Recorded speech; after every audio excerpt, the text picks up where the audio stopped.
কেটে নিলাম বেগুন, এই যে বেগুন কেটে নিলাম, মূলা কেটে নিলাম, শাক, পুঁই শাক, এগুলো আমার নিজের গাছের পুঁই শাক।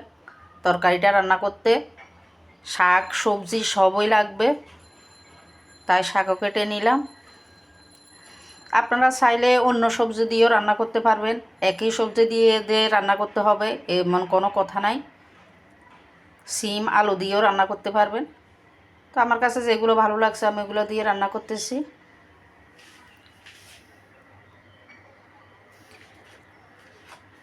এইদিকে শুটকি ভিজিয়ে রাখলাম, কুসুম কুসুম গরম জল দিয়ে শুটকি ভিজিয়ে রাখলাম। শুটকিগুলো মলা মাছের শুটকি, তো আপনারা চাইলে অন্য শুটকি দিয়েও রান্না করতে পারবেন।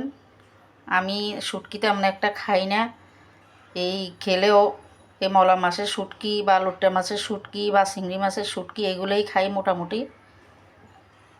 তো আমি মলা মাছের শুটকি দিয়ে রান্না করব। এখন শুটকিগুলো ভালোভাবে ধুয়ে নিব, ভিজিয়ে রাখলাম অনেকক্ষণ পর্যন্ত, ধুয়ে নিব। তো তরকারিটা কিভাবে রান্না করব আপনাদেরকে দেখাবো। তো সবজিগুলো ধুয়ে নিলাম ভালোভাবে।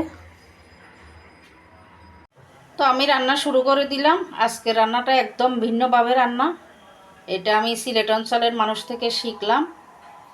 আজকে রান্নাটা পুরোই তেল ছাড়া রান্না হবে। তো দেখতেছেন এগুলা জল দিয়ে দিলাম, জল সিদ্ধ করে নিলাম। অনেকে মনে করবেন আবার তেল, না তেল না, এগুলা জল। তো সিদ্ধ জলে দিয়ে দিচ্ছি হলুদ, দিয়ে দিব মরিচ, দিয়ে দিব লবণ। এবার দিয়ে দিচ্ছি এখানে কাটা পেঁয়াজ, দিচ্ছি ধুয়ে রাখা শুটকি, ভালোভাবে কষিয়ে নিব। এবার এগুলা অনেকক্ষণ ভালোভাবে কষিয়ে নিব শুটকি আর পেঁয়াজ। তো শুটকি আর পেঁয়াজ ভালোভাবে কষিয়ে নিলাম। এবার এখানে দিয়ে দিব কেটে ধুয়ে রাখা সবজি আর শাক।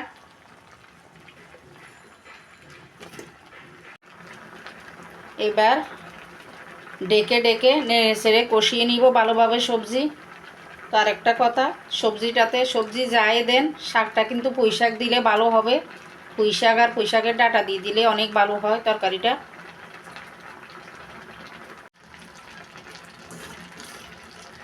তো কষিয়ে নিচ্ছি ভালোভাবে, আরও কতক্ষণ কষাবো নেড়ে চেড়ে।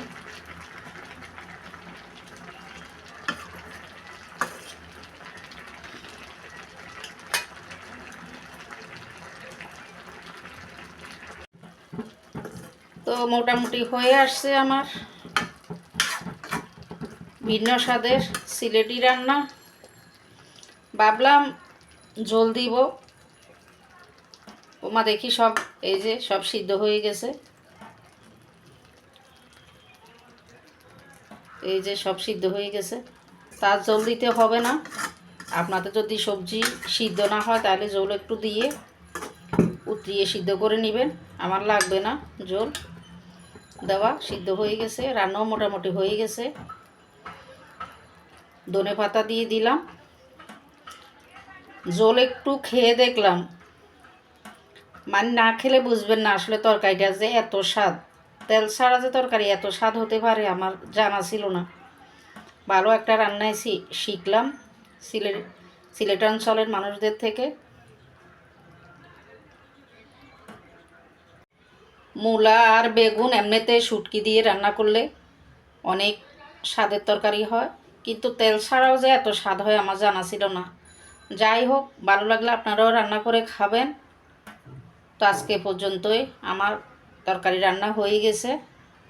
সবাই ভালো থাকবেন, সুস্থ থাকবেন, নিরাপদে থাকবেন।